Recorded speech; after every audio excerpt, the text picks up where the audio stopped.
నమస్కారం. చాలా జావా అప్లికేషన్లు వేగంగా పనిచెయ్యాలి కదా, అంటే ఒకేసారి చాలా పనులు చెయ్యగలగాలి. అవును. కాని అసలు జావా దీన్ని తెరవెనుక ఎలా చేస్తుంది? ఆ అదే మంచి ప్రశ్న. ఈరోజు మనం జావా మల్టీథ్రెడ్డింగ్ గురించి కొన్ని ముఖ్యాంశాలు మాట్లాడుకుందాం. ముఖ్యంగా ఇంటర్వ్యూలలో అడిగే వాటిపై దృష్టి పెడదాం. మా దగ్గర కొన్ని ఇంటర్వ్యూ ప్రశ్నల సమాచారముంది. సరే. దాని ఆధారంగా ఒకే ప్రోగ్రాంలో ఇన్ని పనులు ఎలా జరుగుతాయో కొంచెం లోతుగా అర్థం చేసుకునే ప్రయత్నం చేద్దాం. ఖచ్చితంగా. ఈ ఇంటర్వ్యూ ప్రశ్నల వెనుక ఉన్న కాన్సెప్ట్స్ ఏంటో చూద్దాం. అంటే కేవలం డెఫినిషన్స్ కాకుండా అవి నిజంగా ఎలా పనిచేస్తాయో చూద్దాం. బావుంది. ముందుగా బేసిక్ క్వశ్చన్, అసలు ఈ థ్రెడ్ అంటే ఏమిటి? సింపుల్గా చాలా సింపుల్గా చెప్పాలంటే థ్రెడ్ అంటే ఒక ప్రోగ్రాంలో జరిగే ఒక పని, ఒక ఎగ్జిక్యూషన్ ఫ్లో అన్నమాట. ఓకే, ఒక ఫ్లో. అవును. జావా వర్చువల్ మెషీన్ అంటే మన జేవీఎం ఒకే అప్లికేషన్లో ఇలాంటి చాలా థ్రెడ్లను ఒకేసారి అంటే కంకరెంట్లీ నడపగలదు. అలాగా? ఇంకో విషయం ఏంటంటే మనం జావాలో క్రియేట్ చేసే ప్రతి థ్రెడ్కి వెనకాల ఆపరేటింగ్ సిస్టమ్ ఓఎస్ లెవెల్లో కూడా ఒక సంబంధిత థ్రెడ్ ఉంటుంది. అంటే ఓఎస్ కూడా ఇన్వాల్వ్ అవుతుంది. ఓ, అంటే మన ప్రోగ్రామ్ స్టార్ట్ చేయగానే కొన్ని థ్రెడ్లుంటాయా, మన ప్రమేయం లేకుండానే? అవునవును. మనం మెయిన్ మెథడ్ కాల్ చేయగానే ఆ మెయిన్ థ్రెడ్ మొదలవుతుంది. అది కాకుండా జేవీఎం బ్యాక్గ్రౌండ్లో కొన్ని పనులు చేయడానికి సొంతంగా థ్రెడ్స్ని నడుపుతుంది. ఉదాహరణకి గార్బేజ్ కలెక్షన్ ఉంది కదా, అంటే వాడిన మెమరీని తీసేయడం. దానికోసం మేజర్ మైనర్ జీసీ థ్రెడ్స్ ఉంటాయి. అవును. అలాగే కోడ్ని ఆప్టిమైజ్ చేసే కంపైలర్ థ్రెడ్స్ ఇలా కొన్ని నేపథ్యంలో పనిచేస్తూనే ఉంటాయి. స్పష్టంగా ఉంది. సరే, ఇంకో కామన్ కన్ఫ్యూజన్, ప్రాసెస్కి థ్రెడ్కి మధ్య తేడా ఏంటి? రెండూ ఒకేలా అనిపిస్తాయి కొన్నిసార్లు. తేడా ఉంది. ప్రాసెస్ అంటే అనుకోండి, నడుస్తున్న ఒక పూర్తి ప్రోగ్రామ్. దానికి దాని సొంత మెమరీ స్పేస్ అన్నీ ఉంటాయి. ఓకే. థ్రెడ్ అంటే ఆ ప్రాసెస్లో ఒక చిన్న ఎగ్జిక్యూషన్ యూనిట్. అందుకే వాటిని లైట్ వెయిట్ ప్రాసెస్లు అని కూడా అంటారు. Light weight? అవును. ముఖ్యమైన తేడా మెమరీ దగ్గర వస్తుంది. ఒక ప్రాసెస్లో ఉండే థ్రెడ్స్ అన్నీ ఒకే హీప్ మెమరీని షేర్ చేసుకుంటాయి. ఆబ్జెక్ట్స్ అన్నీ అక్కడే ఉంటాయి. సరే. కానీ ప్రతి థ్రెడ్కి దాని స్వంత స్టాక్ మెమరీ ఉంటుంది.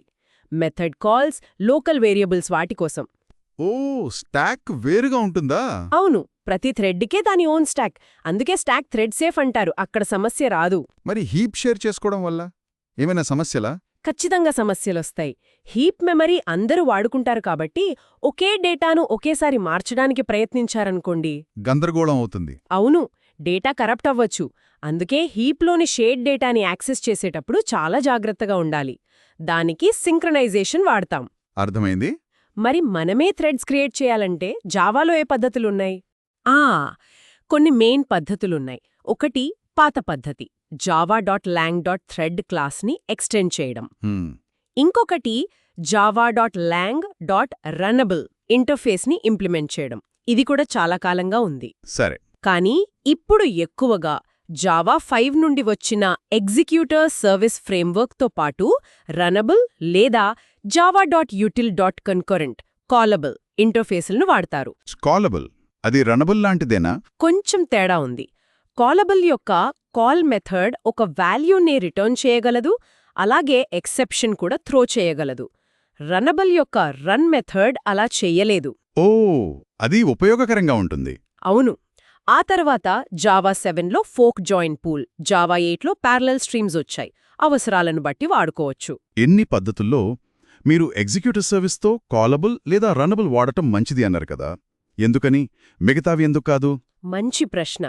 చూడండి, ఎగ్జిక్యూటర్ సర్వీస్ అనేది థ్రెడ్ పూల్ని మేనేజ్ చేస్తుంది. థ్రెడ్ పూల్ అంటే ప్రతిసారి కొత్త థ్రెడ్ని క్రియేట్ చేసి డిస్ట్రాయ్ చేయకుండా కొన్ని థ్రెడ్స్ని రెడీగా ఉంచుకుని వాటినే మళ్ళీ వాడుకుంటుంది. రీసైకిల్ లాగా. అవును, అలా అనుకోవచ్చు. దీనివల్ల రిసోర్స్లు ఆదా అవుతాయి. పదే థ్రెడ్స్ క్రియేట్ చేసే ఓవర్ హెడ్ ఉండదు.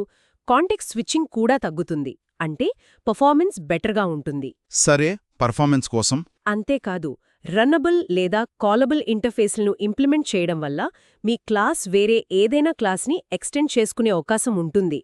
థ్రెడ్ క్లాస్ని ఎక్స్టెండ్ చేస్తే ఆ అవకాశం పోతుంది కదా. జావాలో మల్టిపుల్ ఇన్హెరిటెన్స్ లేదు కాబట్టి. అవును, కరెక్టే. అందుకే సాధారణంగా ఎగ్జిక్యూటర్ సర్వీస్తో ఇంటర్ఫేస్లను వాడటమే రికమెండెడ్ పద్ధతి. మీరిందాక హీప్ మెమరీ గురించి చెప్తూ సింక్రొనైజేషన్ అన్నారు. నాకు డౌట్, దీన్ని లాక్డ్ అనకుండా సింక్రొనైజ్డ్ అని ఎందుకు పిలుస్తారు? పేరులో ఏమైనా స్పెషాలిటీ ఉందా? మంచి పాయింట్ అది. కేవలం లాక్ చేయడమే కాదు, దాని వెనుక ఇంకో ముఖ్యమైన విషయముంది: మెమరీ సింక్రొనైజేషన్. Memory synchronisation. అవును. ఒక థ్రెడ్ సింక్రొనైజ్డ్ బ్లాక్ లేదా మెథడ్లోకి ఎంటర్ అయినప్పుడు అది లాక్ తీసుకోవడంతో పాటు మెయిన్ మెమరీ నుండి ఆ షేర్డ్ వేరియబుల్స్ యొక్క లేటెస్ట్ వాల్యూస్ని తన లోకల్ కాపీకి తెచ్చుకుంటుంది. ఓకే. తర్వాత పని పూర్తి చేసి లాక్ రిలీజ్ చేసే ముందు తను చేసిన మార్పులన్నింటినీ మళ్ళీ మెయిన్ మెమరీకి రాస్తుంది. అంటే మెమరీని సింక్ చేస్తుందన్నమాట. అలాగా? అంటే వేరే థ్రెడ్స్కి ఎప్పుడు అప్డేటెడ్ డేటా కనిపిస్తుంది? ఖచ్చితంగా. డేటా కన్సిస్టెన్సీ కోసం ఇది చాలా ముఖ్యం. అందుకే కేవలం లాకింగ్ అనకుండా సింక్రొనైజేషన్ అంటారు. అర్థమైంది.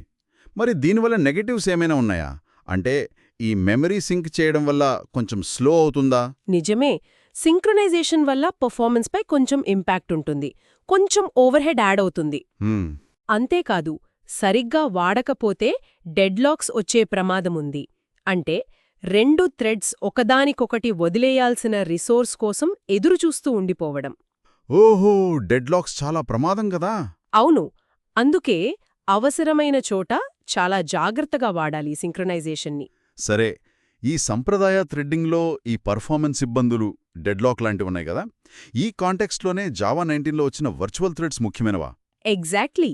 వర్చువల్ థ్రెడ్స్ ఈ సమస్యలను అడ్రస్ చేయడానికే వచ్చాయి. ఇవి చాలా చాలా lightweight threads. Lightweight అంటే? అంటే వీటిని ఓఎస్ థ్రెడ్స్లా కాకుండా జేడీకేయే మేనేజ్ చేస్తోంది. ఒక సంప్రదాయ ప్లాట్ఫామ్ థ్రెడ్ వెనుక ఒక ఓఎస్ థ్రెడ్ ఉంటుంది. అవి కాస్ట్లీ రిసోర్సులు. వాటి సంఖ్య లిమిటెడ్గా ఉంటుంది. ఓకే. కానీ వర్చువల్ థ్రెడ్స్ అలా కాదు. జేవీఎం కొన్ని వందల వేల వర్చువల్ థ్రెడ్స్ని కొద్ది సంఖ్యలో ఉన్న ఓఎస్ థ్రెడ్స్ మీద మ్యాప్ చేసి రన్ చేయగలదు. అద్భుతం. అంటే చాలా థ్రెడ్స్ క్రియేట్ చేయొచ్చా? అవును. ముఖ్యంగా ఐఓ బౌండ్ టాస్క్స్ అంటే నెట్వర్క్ కాల్స్, డేటాబేస్ కనెక్షన్స్ లాంటివి ఎక్కువగా చేసే అప్లికేషన్స్కి ఇవి చాలా ఉపయోగం. ఎందుకంటే ఒక వర్చువల్ థ్రెడ్ ఐఓ కోసం వెయిట్ చేస్తున్నప్పుడు అది ఓఎస్ థ్రెడ్ని బ్లాక్ చేయదు. ఆ ఓఎస్ థ్రెడ్ని జేవీఎం ఇంకో వర్చువల్ థ్రెడ్కి ఇవ్వగలదు. వావ్! దీనివల్ల థ్రూపుట్ బాగా పెరుగుతుంది కదా. ఖచ్చితంగా. హై థ్రూపుట్ కాంకరెంట్ అప్లికేషన్స్ రాయడం చాలా సులభమవుతుంది. ఇది జావా కాంకరెన్సీలో ఒక పెద్ద మార్పు అని చెప్పొచ్చు. చాలా ఇంట్రెస్టింగ్గా ఉంది. మోడర్న్ అప్లికేషన్స్కి ఇది చాలా హెల్ప్ అవుతుంది. అవును అవును. మల్టీథ్రెడింగ్ అనేది నిజంగా చాలా పవర్ఫుల్ కాన్సెప్ట్. సరే, ముగించే ముందు వినేవారి కోసం ఒక ఆలోచన వదిలి వెళ్దాం. మనం ఇందాక మాట్లాడుకున్నట్టు మల్టీథ్రెడింగ్ అనేది కేవలం ఒక కోడింగ్ టెక్నిక్ మాత్రమే కాదు. మన దగ్గరున్న ఆధునిక హార్డ్వేర్, మల్టిపుల్ సిపియు కోర్లు, హైపర్ థ్రెడింగ్, ఇంకా జీపీయూస్ కూడా వీటి పూర్తి సామర్థ్యాన్ని వాడుకోవడానికి ఇది ఒక కీలకం. ఈ కాంటెక్స్ట్లో ప్యారలల్ మరియు డిస్ట్రిబ్యూటెడ్ కంప్యూటింగ్ స్కిల్స్ ఈ రోజుల్లో ఎందుకు ఇంత విలువైనవో ఆలోచించడం అవసరం అనిపిస్తుంది. కరెక్ట్. హార్డ్వేర్ పవర్ని పూర్తిగా ఉపయోగించుకోవడానికి ఇదంతా